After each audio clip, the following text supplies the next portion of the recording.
Okay.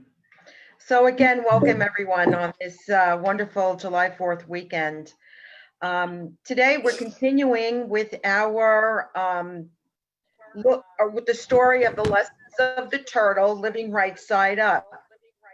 Now, if you remember, we found Turtle upside down at the bottom of a hill after choosing a different home. He chose to go a different way.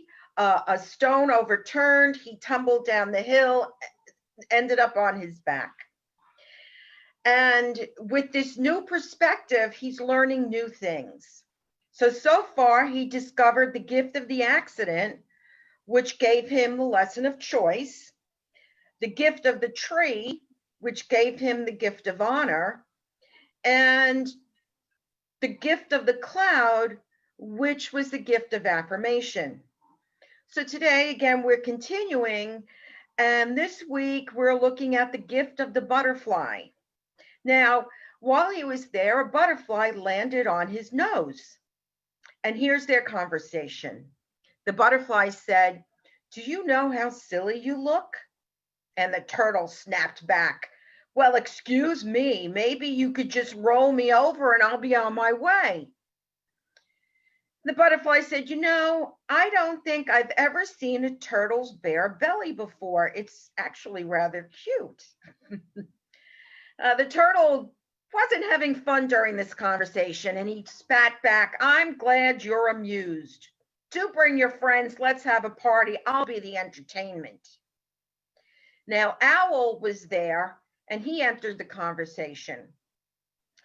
And Owl, if you remember, has become a friend of the turtles. And Owl says, "He's in a bit of a fix. I do think he gained a whole new perspective on his back, and now he knows what it is to look up." Turtle said, "Very funny. I might even laugh, except it hurts because I'm getting a sunburn." Butterfly says, "I wish I could stick around and shade your tummy, Turtle, but as you know, time is short. I must be going." And Butterfly flew off. So Owl says, "Time is always short for Butterfly, which is one of the gifts she brings." Turtle says, "What gift is that? She certainly wasn't helpful and didn't seem as if she had much to offer anyone." And Owl replies, "Oh, she does. Time is nothing for Butterfly if not too short. I expect to live a good many years myself, and you, my hard-shelled friend, if you ever get right, you'll live much, much longer than I. Why, there are very few creatures that outlive your kind. But Butterfly, she will be gone before the end of summer.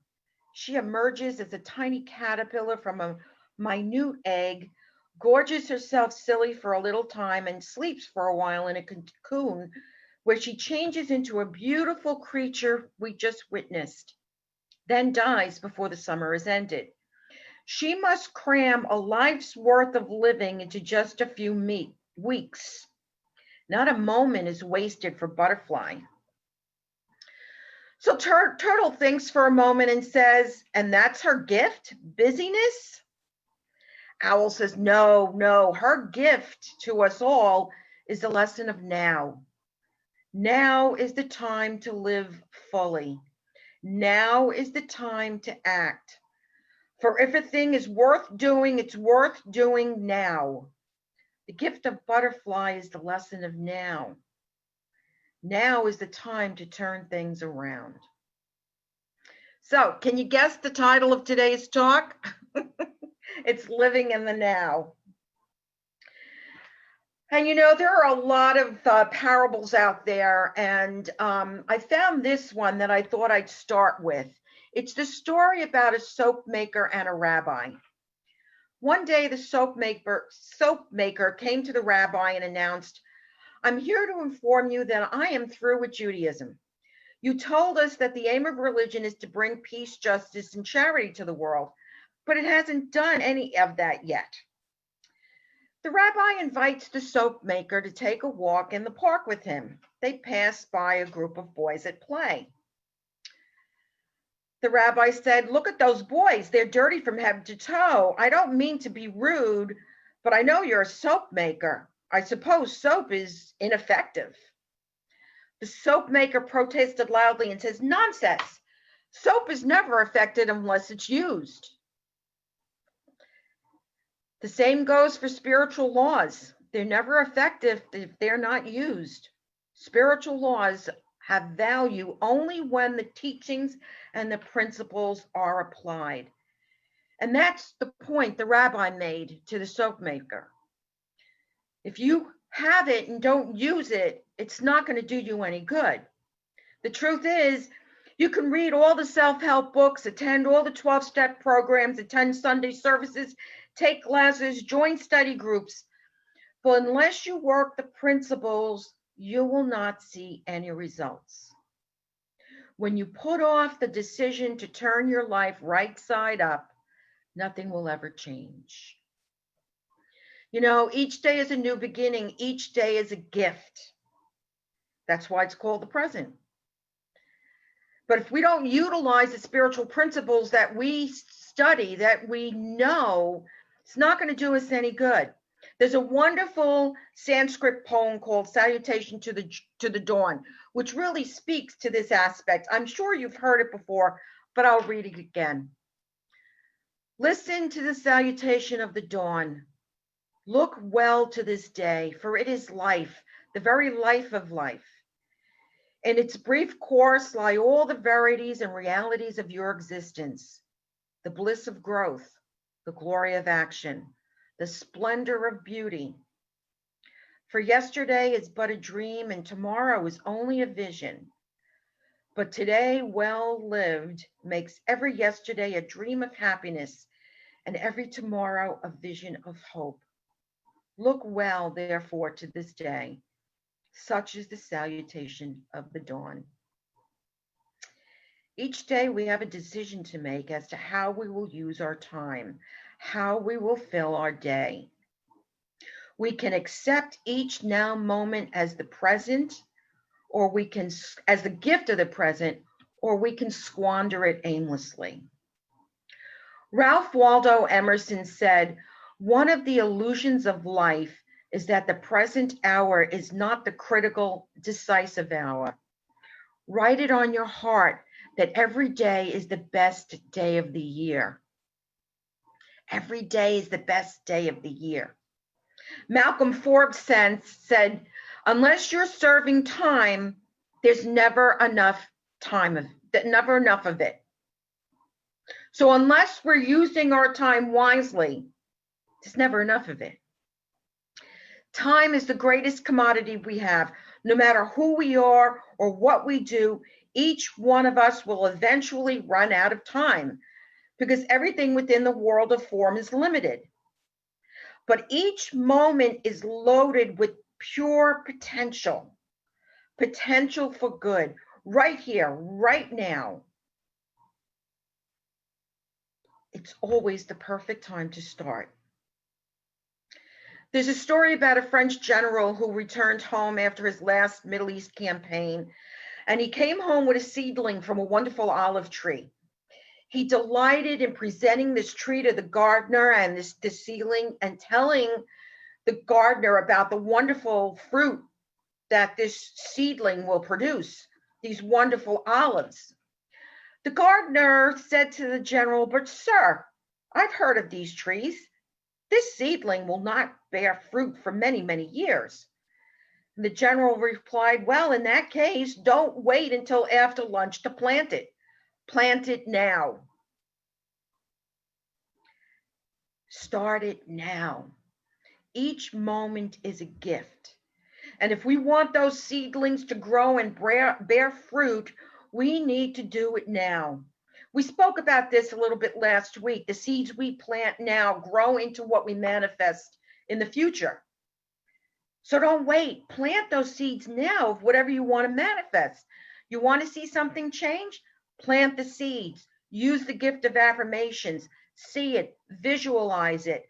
Don't wait a moment in doubt, knowing that it is there already. We may not be able to see it in physical form yet, but it's there. Imelda Shanklin, in her book, What are you? Asks the question. Can God create a 2-year-old tree in a second? Well, the answer is yes. But with our human eyes, it takes us 2 years to see it. In spirit, there is no time. And when you think about it, reality is only a brief moment in time that keeps going and repeating itself. God doesn't have any dates on the calendar. There's only one. If we don't stay present, we miss it. We miss our lives. If we look to the past, we become like Lot's wife, who's fleeing the burning city, looking back and turned into a pillar of salt.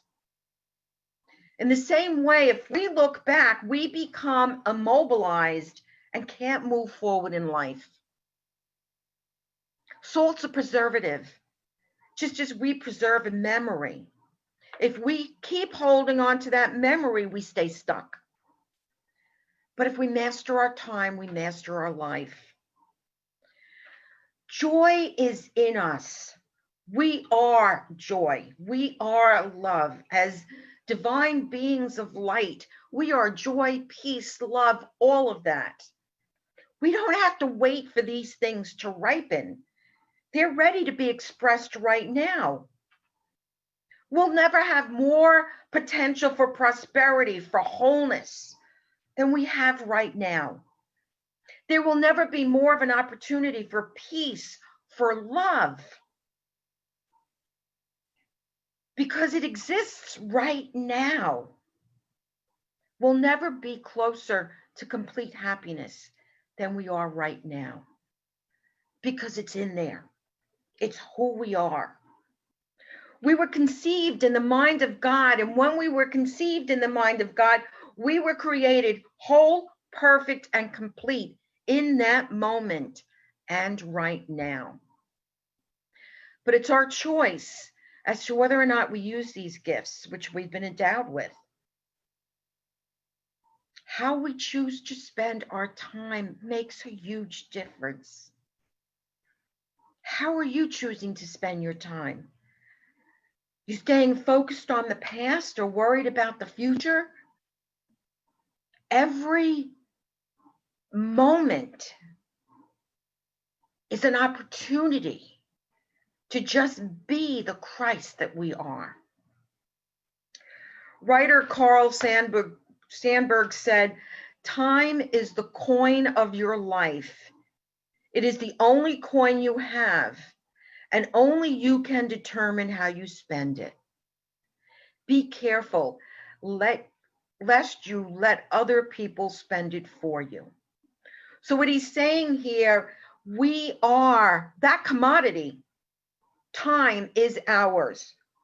Are we going to allow ourselves to use it for our full potential, or are we going to allow things out here, outside of us, to spend it for us by being focused on this other stuff? So what is the best way to use our time? Well, for me personally, it's about prayer and meditation. First, we need to realize the importance of spending time in the silence each day, connecting to our source.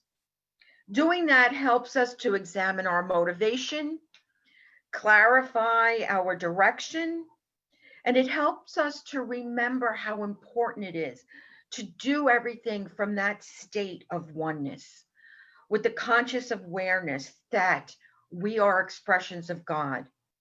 We are God's ambassadors. So we take time to examine our life, remembering our needs and the needs of others.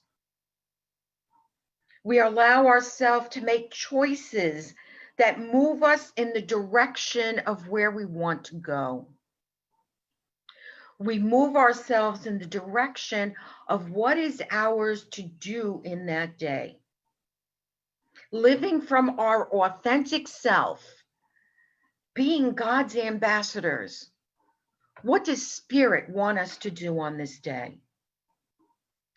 The other thing that's really important is to spend time in gratitude each day. This helps us focus on the gifts and the blessings that surround us. And the more that we express gratitude for something, the more things we manifest to be grateful for. You know, the thoughts held in mind produce after their kind. So when we're expressing gratitude, we are planting the seeds for more things to be grateful for. We need to live in the present, not the past. When we focus on and yearn for things in the past, we look at it through rose-colored glasses or mourning it that it's not here anymore. Then we become a slave to the past. When we yearn, we are enslaved. When we learn, we are masters of our lives. When we embrace each moment as it arrives and let go of it as it leaves, we truly live. The key here is to slow down and experience it moment by moment. You know, there's a story about a group of Americans that made a trip with Brazilian natives down the Amazon River. The first day they rushed. The second day they rushed. The next day they rushed. One day, anxious to continue their trek, they were surprised to find their guides seated in a circle. When asked the reason for the delay, the guide answered, "They are waiting. They cannot move further until their souls have caught up with their bodies." Have you ever needed your soul to catch up with your body? I know I have. You know, it can be so difficult to get quiet, slow down, and release the need to hurry through life. And it doesn't help that we live in a society where busyness is valued. Our job is to remember that we are human beings, not human doings. We need to remember to take the time to just be, to just sit for a moment and just be. We're all here for a reason. We're here to make a difference. We're here to live from our authentic selves, our Christ self. Woodrow Wilson said, "You are here to enrich the world, and you impoverish yourself if you forget that errand." We are here to enrich the world. Our very presence, our very beingness, when we're centered in the Christ, we exude that. So our very presence can make all the difference. It's so important to remember that we are spirit in expression.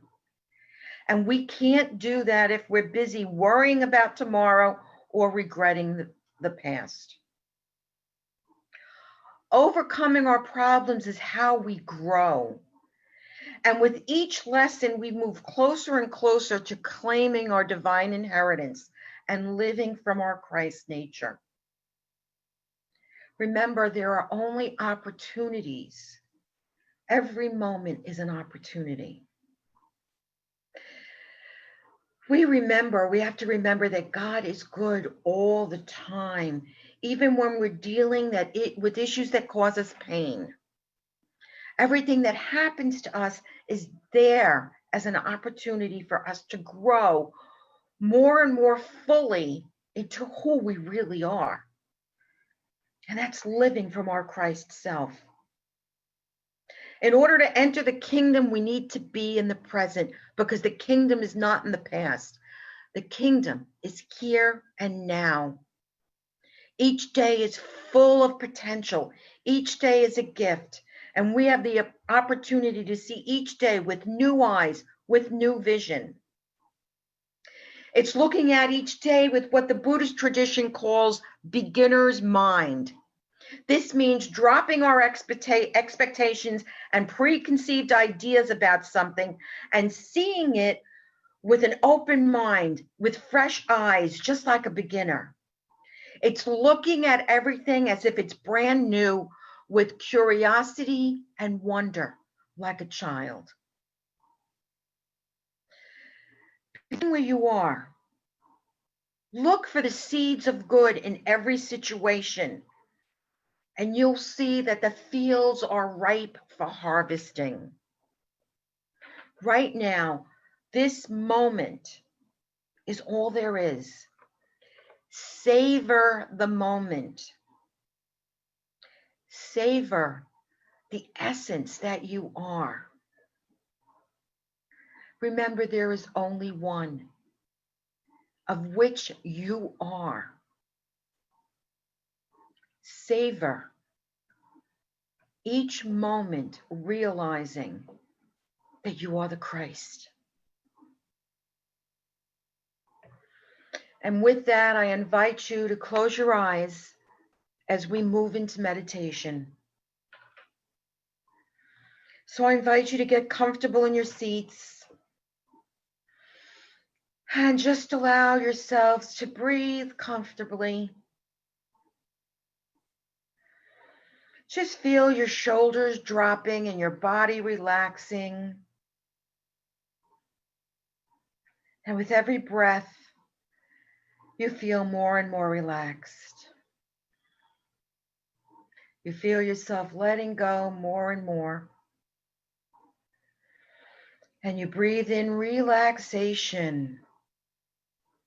And you breathe out tension. You breathe in peace. And you breathe out conflict. You breathe in joy. And you breathe out love. You breathe in love. And you breathe out fear. Just allow yourself to feel your body tingling with that divine energy of love, the essence of who you are.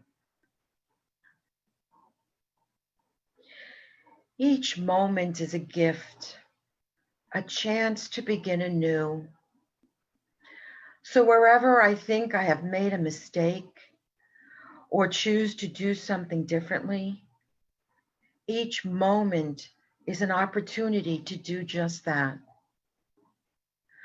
I allow myself to let go of the past, of anything that I may still be stuck with.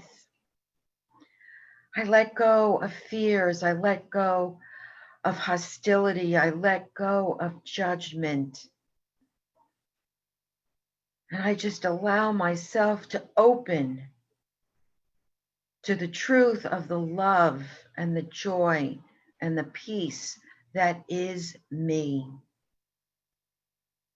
Resentment no longer serves me, but living a life of joy, forgiveness, peace, contributing to society. This is what Spirit would have me do. Spirit would have me remember that I am love, and my very presence is a gift. So I allow this to permeate my being, this knowledge, this joy in the moment. And I allow myself to move deeper into the silence. And I just listen.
And now I'd like you to bring to mind anyone who may be in need of prayer, including ourselves.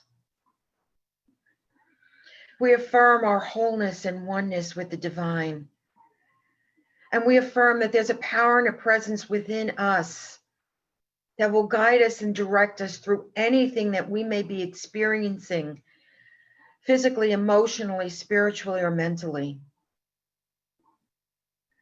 We extend our love to all those who are suffering in the world. And we pray for the elevation of consciousness for all our world leaders. May they realize that there is only the one, and that as they do to others, they do to themselves. So with that, I invite you to bring your consciousness back into the room where you are, back into your body. And when you're ready, you can open your eyes.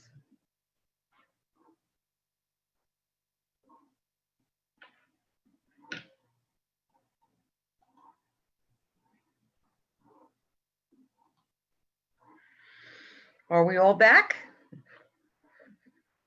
Welcome back, everyone.